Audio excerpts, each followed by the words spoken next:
Abituriyentlər imtahana hazırlaşırlar.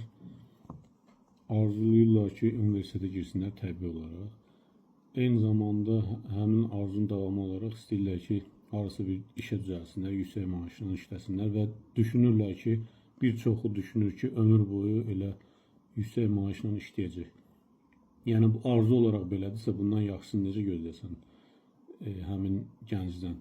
Ona görə mən valideynlərə bir də elə gənclərin özünə də üz tutub demək istəyirəm ki, təhsil almaqları əla, oxumaqları əla, gedib hətta universiteti bitirəndən sonra, təhsilini tamamlayandan sonra bir müddət işləməkləri də əladır. Amma düşünməsinlər ki, ömür boyu işləyəcəklər və maaşa işləyəcəklər və maaşla dolanacaqlar. Bir müddət işləyib, təcrübə qazanıb, şəxsi biznes barəsində düşünüb, şəxsi bizneslərini açıb və yaşayacaqlarından daha rahat həyat sürməyini istəyərdim.